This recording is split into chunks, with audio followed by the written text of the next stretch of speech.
welcome back to my channel. In today's video I'm going to be going through some recipe ideas, so things that you can make in quarantine or in isolation with just like pantry staples, things that you already have at home, things that are going to last a long time, so those long life ingredients, that sort of stuff. So I have lots of different ideas here for you today. I'm not going to be creating them all with you because it's just simply too much and it will go to waste, which I don't want. But I am going to share with you some ideas and I'm going to create some things with you as well. If you guys are new to my channel, then don't forget to hit the red subscribe button down below. I'm going to try and be posting some more videos, especially, due to the situation. I've got the time, I can edit these videos. Turn on post notifications, give the video a big thumbs up if you like it. Let me know how you're going in throughout this situation, and yeah, let's just get on with it.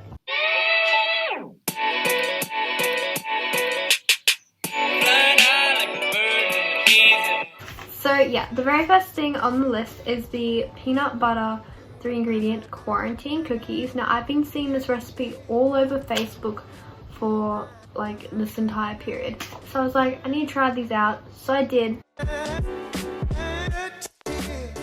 So we're going to be making some peanut butter quarantine cookies. So you're going to want to take a baking tray, you're going to need a spoon, a bowl, an egg, some granulated sugar, just caster sugar. You're going to want some way to grease your pan. So I'm just going to use olive oil spray, to be honest. You're going to want a measuring cup, just the 1 cup. And you're going to want some peanut butter as well. I'm using this particular brand. I also like to use Kraft though, but this one is really nutritious.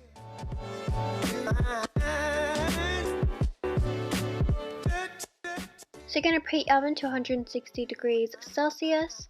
And then you're going to take a cup of sugar, a cup of peanut butter, and an egg.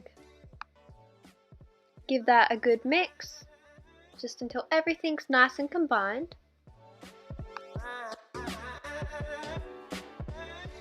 Then roll the mixture into balls and place them on the prepared greased baking tray already, and then press down on them with a fork. Bake them in the oven for about 10 minutes and you're good to go. Thoughts on the quarantine cookies. So you saw the clip of me trying them. Righto, we're gonna try one of these cookies.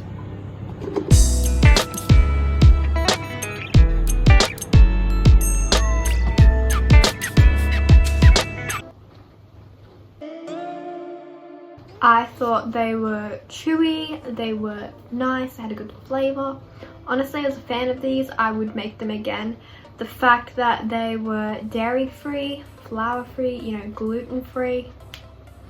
You could change the sugar, you could use stevia if you wanted to, you could use coconut sugar, make them refined sugar-free if you wanted to. Like, you could do lots of tweaking to this recipe. You could use Nutella instead of peanut butter. You could use Biscoff, which I would be keen to try. However, I probably wouldn't add more sugar to Nutella, or for Biscoff I would tweak that a bit more and maybe add in oat flour or something else. But you could tweak that recipe. It's very basic and it was really good.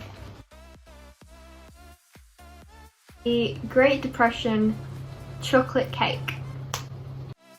For the Great Depression chocolate cake, you're going to need a greased baking tin, a bowl, a wooden spoon, 1 cup of granulated sugar, 3 tablespoons of cocoa powder, 5 tablespoons of unflavoured oil, 1.5 cups of flour, I'm using oats, 1 tablespoon of white vinegar, half a teaspoon of salt, 1 teaspoon of baking soda and 1 teaspoon of baking powder, as well as a cup of cold water.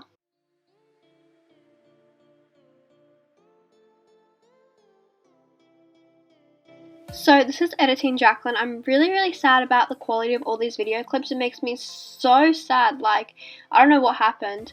But basically, you're just going to combine all of your dry ingredients into a bowl and then give them a mix. So that's basically what I'm doing here. Now, I did mention that you may want to sift these ingredients, but I'm honestly not being too particular, so I didn't do that. But you totally should, especially if you're using oat flour, which is what I created here, just by blending up some oats together. So yeah, Then you want to add in your cup of water, 1 tablespoon of white vinegar, and 5 tablespoons of flavourless oil. It was quite liquidy, so I was a bit confused about that, but yeah. Then you just want to put it into your prepared greased tin. And then put it into the oven on 180 degrees Celsius for about 30 minutes. Literally don't want this cake to burn. And I can see on the edges it looks a little burnt. So it's just going to be super fudgy. And so this cake confused me because I really didn't know what to think of it. Like, it wasn't cooking like a cake that I've cooked before. Like, I've made fudgy cakes before, but this was weird, man. It was a bit crumbly, but it was fudgy at the same time. The mixture was way more liquidy than what I would normally have for like a cake mix, or like a cake, just anything really. Like, I tried it, it was a little bit textured because I didn't sift the oat flour that I had made. Of course, I said that when I was making it, you had that choice. I just chose not to be honest. I was feeling a bit lazy. I didn't mind the texture though. I thought that was something good about it, to be honest. Again, personal preference though. It was fudgy. It wasn't that sweet. I don't really know if I liked it to be honest. Let me know if you guys tried that recipe, because I really don't have an opinion on it, because I don't really know if I like it. I don't really know if I hate it. I'm kind of just like in the middle. The next thing is pumpkin soup. I don't have an exact recipe for you. This is more just an idea, but I will show you guys some of the things that my dad just puts into his pumpkin soup. So he fries up some onion in a big saucepan with some oil. He chops up some butternut pumpkin. This is actually homegrown, so that was pretty cool. Then he chops up some potato as well, and he puts in some garlic as well. And then he just lets that cook. He chucks in some diced chili. We love some good chili, and some pepper as well.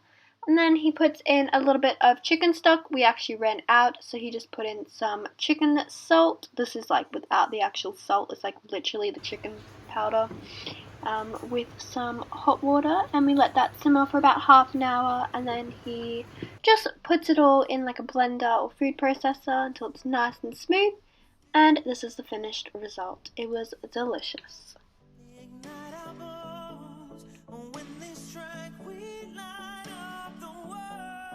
Hi, so I'm sitting here editing this video and I'm looking at all of like the clips that I have, and I'm getting really frustrated because the quality is so poor. And thing is, when I'm filming it, when I'm watching back through the clips, like, it's not the best quality, but it's not that bad. And so I'm just sitting here and I'm just like, do I even continue making this video? Because I know that I would want to exit out, because like if I was the viewer here, because of this quality. So I apologise for that. I know I've changed outfits in this video as well about 3 times, so that's lovely. And I'm sorry, I'm trying. I don't know what happened.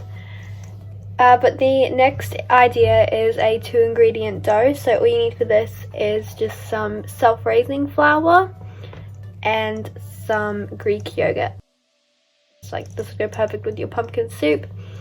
I've made bagels out of this recipe before. You could make pizza dough, bread rolls, breadsticks, pretzel bites, dinner rolls, anything really that you want to create, you could. So to make this wheat-free, gluten-free and dairy-free fried rice, you can also make this vegetarian or vegan, just omit the egg and the bacon.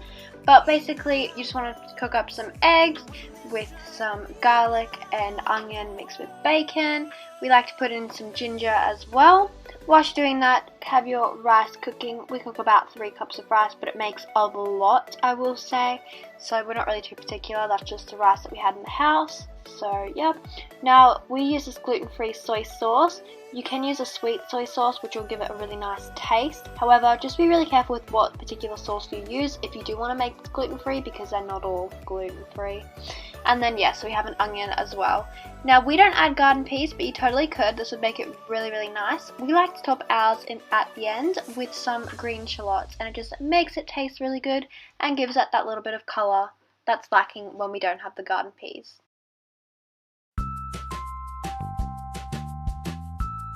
If you guys enjoyed this video, make sure you give it a big thumbs up. Let me know in the comments down below if you ever want to see more of these types of things and what kind of content that you want to see whilst we're all stuck at home in isolation, in quarantine. Let me know what you've been up to as well in the comments. That would be really great. I'll see you guys in my next one anyway. Peace out.